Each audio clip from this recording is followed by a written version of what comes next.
Hello student, I am Meg Singh, your English teacher. Today I am going to tell you detailed summary of chapter 2 of Stars, The Tiger King, written by कल्कि। तो ये जो कहानी है काफ़ी interesting है लेकिन थोड़ी लेंदी है। तो इस जो वीडियो है ना, इसको आप लास्ट तक देखना बेटा, ताकि समझ में बेटर वे से आए। तो शुरू करते हैं कहानी को हम ज़्यादा ना घुमाते हुए। देखिए जो ना आपका इसमें कैरेक्टर जान लेते हैं कितने हैं। मेनली आपके इसमें कैरेक्टर केवल 2 या 3 हैं। पहला तो हमारा टाइगर किंग है। टाइगर किंग कौन है? ये एक प्रिंस था, कह लीजिए राजा किंग कह लीजिए। अब तो जो किंग बन गया है बाद में, पहले प्रिंस था। तो पहले तो एक कैरेक्टर हमारा क्या हो गया इसमें, आपका टाइगर किंग का हो गया, जो राजा है, एक राजा है प्रतिबंधपुरम का। ओके। सेकंड आपका हो गया दीवान है, उसका एक दीवान जैसे होते हैं ना, उसका मंत्री मान लो, दीवान मान लो, ऐसे करके। और फिर क्या है इसमें, एक ज्योतिष आता है थोड़ी देर के लिए। और कुछ कैरेक्टर आपके जो छोटे से कैरेक्टर्स हैं वो मैटर नहीं करते हैं। मोस्टली हमारा इसमें 2-3 कैरेक्टर हैं, वो हमारा मेनली इसमें हमारा किंग है, दूसरा दीवान है, उनका ज़्यादा रोल है। तो कहानी शुरू करते हैं। तो हमारे जो ऑथर हैं बताते हैं कि जो ऑथर क्या है, जो नरेटर बताते हैं, नरेटर कहते हैं कि भाई जो महाराज थे प्रतिबंधपुरम के, वो इस कहानी के रियल हीरो हैं। सच में वही हीरो हैं और उनको लोग जानते हैं। कोई जमींदार इनको जो हमारे जो कल्कि हैं, उन्होंने इनको बहुत सारे नाम दे दिए। टाइगर किंग को, जो ये राजा थे प्रतिबंधपुरम के, इनको बहुत सारे नाम दे दिए। इनको क्या क्या नाम दे दिए? जमींदार जनरल, किलेदार मेजर, सत्यव्याघ्र संहारी, ऐसे करके महाराजाधिराज, ये MAD, बहुत सारे नाम उन्हें दे दिए। और लेकिन शॉर्ट में उनका नाम क्या था? Tiger king. ओके। हिंदी में कह सकते हैं हम लोग शेर खान। ओके। तो बेटा आगे देखते हैं। हमारे ऑथर कहते हैं कि भाई मैं इस कहानी को, ऐसा नहीं कि इस कहानी को मैं तुम्हें बताऊं कि ये शेर खान जो नाम है कैसे आया। और वो कहते हैं मेरा इरादा ये नहीं कि मैं इस कहानी को ऐसे करके घुमा दूं और ऐसे करके एंड तक ले जाऊँ, ऐसा बोलते हैं वो। और वो कहते हैं कि मैं इस कहानी से हटूंगा नहीं, चाहे कुछ भी हो जाए, मैं इस कहानी को पूरा आपको वर्णन करूँगा। हमारे नरेटर कह रहे हैं ये। ओके। और वो कहते हैं कि भाई ये कहानी एक बीस्ट की है, एक जानवर की है। ओके। तो यहाँ से शुरू करते हैं कहानी को। हमारा नरेटर बताता है भाई हुआ ये था कि भाई शाही फैमिली में एक बच्चे का जन्म हुआ। Okay, listen me carefully. अब यहाँ से जो मैन कहानी वाली शुरू होती है। एक शाही फैमिली में एक बच्चे का जन्म हुआ। तो जो किंग था प्रतिबंधपुरम का, जो ओल्ड किंग था, उसने उनको बुलाया। जो प्रेस्ट होते हैं, जो पुजारी होते हैं, एस्ट्रोलॉजर होते हैं, उनको बुलाया नामकरण के लिए। इस नामकरण होता है ना, ऐसे बुलाया। तो जैसे ही वो वहाँ पे आए तो उन्होंने पूरा बच्चे को देखा और फिर कह दिया उन्होंने कि भाई एक दिन ये बच्चा है मर जाएगा। ओके। तो ऐसे कहता है जो किंग, वो कहते हैं कि भाई ये बच्चा एक दिन मर जाएगा। अब जो बच्चा है वो जो 10 डे का था ऑलमोस्ट, वो बोलता है, वो कहता है कि हे प्रोफेस, हे पुजारियों, हे बुद्धिमानों, सब जानते हैं कि जो जन्म लेता है वो मरता है, लेकिन मैं आपकी इसमें आपकी बुद्धिमत्ता तब जानूंगा तब आप मुझे बता दें कि भाई मेरी जो मौत है वो कैसे होगी। अब जब ये बच्चे ने 10 डे के बच्चे ने ये सब बातें कही तो वहाँ पे जो लोग थे वो सब सरप्राइज रह गए। और वो जो लड़का था उसने कहा कि हाँ मैं ही बोल रहा हूँ, ओके, कोई डाउट नहीं है, मैं खुद बोल रहा हूँ और मैं जानना चाहता हूँ कि मेरी जो मृत्यु कैसे होगी। अब जो हमारा जो मुख्य जो ज्योतिष था, उसने अपने स्पेक्टिकल्स निकाले और बच्चे को निहारने लगा। भाई बच्चा कैसे बोल रहा है? आप ही इमेजिन करिए, 10 डे का बच्चा कैसे बोल सकता है? तो जैसे ही वो प्रिंस था, रॉयल प्रिंस था, जैसे उसने ये बोला तो वो जो एस्ट्रोलॉजर था बेचारा, वो सस्पेंस में पड़ गया और देखने लगा। हाँ, वो जो प्रिंस कहता है कि भाई महाराज, भाई संत महात्मा पुजारी जो भी जन्म लेता है वो मरता है एक दिन, इसमें कोई नई बात क्या है? इसमें आपने क्या क्या नया बोल दिया? वो कहता है कि इसमें सेंस रहेगा अगर आप मुझे बताएं कि जो डेथ है उसका वे क्या है, उसका मैनर क्या है, उसका तरीका क्या, मतलब मेरी जो मृत्यु कैसे होगी। ऐसा उस प्रिंस ने कहा उस पुजारी से। ओके, तो अब क्या होता है कि जो हमारा मुख्य जो एस्ट्रोलॉजर है वो अपनी फिंगर्स को अपनी नोज पे रखता है और सोचता है भाई ये क्या कैसा बच्चा है। और लगभग वो 10 डे का था और उसने अपना इस प्रकार से स्पीच दिया, इस प्रकार से बोला। और एक बोला ही नहीं, उसने एक सवाल खड़ा कर दिया, एक इंटेलेक्चुअली एक सवाल खड़ा कर दिया सबके सामने। और ये सब क्या था, सबको लगा कि भाई ये तो बहुत ही इनक्रेडिबल है, कैसे पॉसिबल है ये। ओके, अब हुआ क्या आगे, जो हमारा जो चीफ एस्ट्रोलॉजर है वो क्या करता है, अपनी जो फिंगर को नोज में रखता है और बच्चे की ओर देखता है, जो प्रिंस था उसकी ओर देखता है। अब वो बोलता है भाई जो प्रिंस है उसका जन्म हुआ है बुल में। बुल जानते हो राशि होती है इससे, ठीक है, बुल वृषभ कहते हैं इसे हिंदी में। वो कहता है कि प्रिंस का जन्म हुआ है बुल में, और जो बुल और टाइगर है वो दोनों दुश्मन हैं। जो टाइगर हैं, जो बाघ हैं, वो दुश्मन, उनमें दुश्मनी है। तो उसने कहा कि इस प्रकार से जो जो प्रिंस है उसकी मृत्यु टाइगर से होगी। उसने ये सब कहा। अब हमारे नरेटर कहते हैं क्या तुम, वो कहते हैं कि तुम्हें लगता है कि भाई जो प्रिंस है, जो जंग बहादुर है, वो इसको सुनकर स्टब रहा होगा, चौंका होगा, मतलब उसे उसे दुख हुआ होगा। लेकिन ऐसा कुछ नहीं हुआ था, ये कहता है वो नरेटर। वो कहता है कि जो लड़के ने कुछ भी नहीं कहा, उसने क्या किया, केवल एक ही चीज़ उसने वर्ड कहा। उसने कहा भाई टाइगर्स अब तुम बी वेयर हो जाओ, तुम सतर्क हो जाओ। ओके, ये वर्ड उस बच्चे ने उस टाइम पे कहे। अब क्या था कि जो जो ये रूमर थी, ये जो घटना घटी थी पूरे प्रतिबंधपुरम में फैल गई।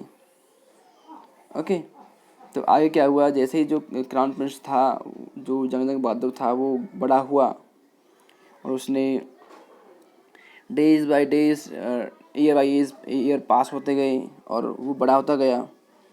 तो उसको जैसे ही रॉयल फैमिली जो होती है तो अपने बच्चों को फ़ॉरेन भेजते हैं पढ़ने के लिए और अच्छा अच्छा खाना खिलाते हैं। तो इस प्रकार से उसको भी पूरा इंग्लिश काऊ का मिल्क दिया गया और उसे एक इंग्लिश टीचर द्वारा ट्यूशन दिया गया और उसे सारा कुछ मतलब इंग्लिश के हिसाब से, मतलब ऐसे से ना रॉयल लोग करते हैं ऐसा। उसका पूरा उसका जो चाइल्डहुड था वो ऐसे स्पेंड हुआ। अब फिर क्या हुआ था, जब वो जो हमारा प्रिंस था, जब वो 20 वर्ष का हो गया तो जो स्टेट था, जो राज्य था, वो उसके हाथ में आ गया। तब से पहले वो उन लोगों के हाथ में था, जो उनके मिनिस्टर वगैरह थे उनके हाथ में था, क्योंकि ना उसके जो फादर थे उस टाइम पे जिंदा नहीं होंगे। तो ऐसा ही होता है, जैसे जैसे कोई राजा है वो जिंदा नहीं है तो उसके मिनिस्टर संभालते हैं पूरे पार्ट को, उसको देखते हैं। अब क्या हुआ, जैसे ही वो जो प्रिंस था वो किंग बन गया। अब किंग बनते ही उसने अपना जो राज शुरू कर दिया। अब उसने जो लोग थे वो सारी बातें करने लगे जो उन्होंने 20 साल पहले सुनी थी, जो भविष्यवाणी जो एस्ट्रोलॉजर थे उन्होंने भविष्यवाणी की थी, उसको आपस में विस्परिंग करने लगे लोग। तो ये बात जो हमारे किंग टाइगर किंग थे, आई मीन जो प्रतिबंधपुरम के राजा थे जंग बहादुर, उनकी कान में पहुंच गई ये बात। अब महाराज जी क्या हुए, वो बहुत चिंता करने लगे, भाई मेरी मृत्यु होने वाली टाइगर से। अब क्या हुआ, हमारे नरेटर बोलते हैं कि जो प्रतिबंधपुरम है उसमें बहुत सारे फॉरेस्ट हैं और उनमें बहुत सारे टाइगर्स भी हैं। तो अब वो सोचता है किंग भाई तुम ना अपने बचाव के लिए तुम एक काव को भी किल कर सकते हो, इसमें कोई बुराई नहीं है और इसमें कोई दिक्कत भी नहीं है टाइगर को मारने में। तो ऐसे सोचता है वो, और उसने वो शुरू करता है टाइगर हंटिंग शुरू कर देता है तब से।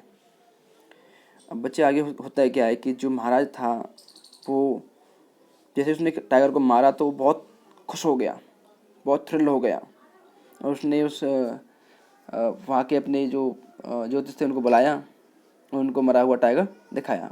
उनसे कहा देखो पुजारी जी ये रहा टाइगर, अब कैसे बताया होगा। अब उसने कहा बताओ तुम, अब तुम्हारा अब क्या विचार है बताइए। अब जो बेचारा पुजारी है वो बोलता है महाराज आप ना 99 टाइगर ऐसे मार दोगे,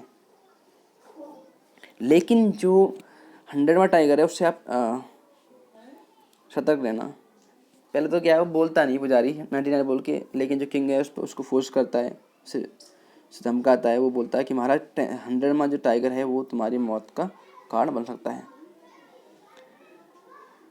अब उसने कहा यदि मैंने ये 100 मार दिए तो क्या होगा। तो पुजारी जी कहते हैं, जो ज्योतिष जी कहते हैं कि भाई मैं क्या करूँगा, अपनी जो मेरी जो सारी जो बुक्स हैं एस्ट्रोलॉजी की मैं सारी फाड़ दूंगा और मैं एक बीमा एजेंट बन जाऊंगा ऐसे बोलता है वो पुजारी बेचारा। ओके, फिर क्या होता है कि तब से क्या हुआ, जो टाइगर्स के लिए जो सिलेक्शन था वो लगभग लगभग ऑलमोस्ट वहाँ से ख़त्म हो चुका था। मतलब टाइगर्स अब सोचता है कि टाइगर्स तुम अपना अपना सेलिब्रेट करो, अब तुम्हारा नंबर आने वाला है, ऐसे बोलता है किंग। अब जो राजा था उसने क्या किया, हंटिंग शुरू कर दी, लगातार कंटिन्यूसली करते रहे और ऐसे करके उन्होंने 70 जो टाइगर्स थे वो मार गिराए। ओके, और ऐसा भी नहीं हुआ कि टाइगर जो राजा थे जंग बहादुर उन्होंने इजीली मार दिए टाइगर्स। कई बार तो ऐसा हुआ जो जो बुलेट थी वो मिस कर गई और बाद में जो हमारा जो टाइगर किंग था, आई मीन जो किंग था, उसने खाली हाथ भी टाइगर्स को मारा, मतलब उनसे लड़ा होगा, ऐसे करके बताते हैं नरेटर्स कहानी के। अब फिर क्या होता है आगे, जो वो कहता है कि भाई 70 टाइगर्स मार दिए, अब क्या हुआ भाई, टफ था, 30 टाइगर अब टाइगर नहीं मिल रहे थे, ऐसे लगा था कि टाइगर्स यहाँ से भाग गए हैं, ऐसा लगा। अब हुआ ये कि उस टाइम पे क्या हुआ, एक सैड कहानी और आती है, हल्की सी कहानी। इसमें क्या होता है कि एक ब्रिटिश ऑफिसर आता है प्रतिबंधपुरम में घूमने के लिए, वो हंटिंग के लिए, टाइगर हंटिंग के लिए। तो जैसे ही दीवान विवान ने उनसे कहा किंग से कि भाई महाराज इंग्लिश ऑफिसर आए हंटिंग करने के लिए, तो महाराज ने बोल दिया कि कोई हंटिंग नहीं करेगा यहाँ पे प्रतिबंधपुरम में, केवल हम ही हंटिंग करेंगे और उनसे मना कर दीजिए और उनसे कह दीजिए कि हम उनके लिए जंगली सुअर की हंटिंग की व्यवस्था करवा देंगे या फिर उनके लिए चूहे की व्यवस्था करवा देंगे, चूहे की हंटिंग करो, ऐसे उसने बोला महाराज ने। और उसने महाराज ने ये भी कहा कि अगर वो चाहे ना हम तो उनके लिए मच्छर की भी वो करा दें व्यवस्था, मच्छर हंटिंग के लिए, मॉस्किटो हंटिंग के लिए, लेकिन टाइगर हंटिंग इम्पॉसिबल है, उसने ये बोल दिया। अब जो ब्रिटिश ऑफिसर सेक्रेटरी था वो भी महाराज के दीवान के पास आया और उसने ये सब बातें बताई। उसने कहा कि भाई हमारे जो अधिकारी हैं, दुराई कहते हैं, ब्रिटिश ऑफिसर को कहते हैं दुराई। उसने कहा जो भाई हमारे अधिकारी हैं, हमारे साहब हैं, उन्होंने कहा कि भाई टाइगर तो कोई देख के तुम मान लो, लेकिन जो हमारे अधिकारी हैं, हमारे जो साहब हैं, उनको ये है कि बस टाइगर का उन्हें फ़ोटो खिंचवाना है गन लेके, मार कोई भी लो, उन्हें तो ये था, क्योंकि शौक था, इंग्लिशमैन का शौक होता है, और ये शौक था कि उनका टाइगर कोई मार दे, लेकिन उन्हें तो केवल क्या फ़ोटो खिंचवाना है टाइगर के साथ में खड़ा होके। तो जो किंग थे हमारे इससे सहमत नहीं हुए, भाई उनकी इज्जत थी, उन अगर मान लो कि जो दुराई था, जो ब्रिटिश अधिकारी था, ये सब करता था, उनकी वैल्यू कहाँ रहती। तो उसने मना कर दिया इसके लिए भी। और फिर क्या हुआ महाराज को ये भी नहीं था, ये भी डर था कि क्या पता वो अपनी जो उनका जो स्टेट है, उनका जो राज्य है, वो चला ना जाए उनके हाथ से। अब फिर क्या हुआ, तो उसने क्या किया, महाराज ने एक प्लान बनाया। उसने कहा, उसने क्या किया, अपने जो दीवान को ऑर्डर दिया कि दीवान जी ऐसा करो, जो ये जो ना जो ये अंग्रेज अधिकारी है, इसकी वाइफ को हम कुछ गिफ्ट करेंगे। तो उसने जो कलकत्ता में एक अच्छी वो थी, ज्वेलरी थी, इंग्लिश ज्वेलरी की शॉप थी, वहाँ पे टेलीग्राम भेजा, उनसे कहा कि अच्छी अच्छी जो रिंग्स हैं डायमंड के हमारे पास सैंपल के लिए भेज दीजिए। और वहाँ से जो ज्वेलरी व्यापारी थे, उन्होंने उनके यहाँ 50 डायमंड रिंग्स भेज दी, अच्छे अच्छे टाइप की। तो जो किंग ने क्या था, वो सारे जो ज्वेलरी थी, जो डायमंड रिंग थी, वो जो ब्रिटिश अधिकारी था उसकी वाइफ को गिफ्ट कर दी। और उन्होंने भेज दिया सारी, क्योंकि भाई एक दूसरे को पसंद आ जाएगी तो ले लेंगी। अब क्या हुआ, जो ब्रिटिश अधिकारी की जो वाइफ थी उसने सारी रख ली और महाराज को लेटर लिखा, thank you very much for your gifts, ऐसे लिख दिया। अब हालांकि हमारे लेटर कहते हैं, हालांकि महाराज को लगभग उनको उनके 3 लाख रुपए तो गए, लेकिन उन्होंने जो ब्रिटिश जो अधिकारी था उससे छुट्टी पा ली। कोई बात नहीं, वो गए तो ऐसे करके वो बताते हैं। अब होता क्या है कि आगे क्या होता है, महाराज खुश हो गए ये सब जानकर, चलो कोई बात, 3 लाख तो गए, लेकिन उनका जो किंगडम तो बच गया, ऐसे बोलते हैं। ओके, तो आगे जो जो वीडियो रह गया बेटा, इसको हम अगले वीडियो में डिस्कस करेंगे, क्योंकि बहुत लेंदी है चैप्टर। ओके, तो अभी भी तुम्हारे माइंड में कोई डाउट चल रहा है उस कहानी के रिगार्डिंग, बहुत अच्छी कहानी है, आप मुझे पूछिएगा। Thank you.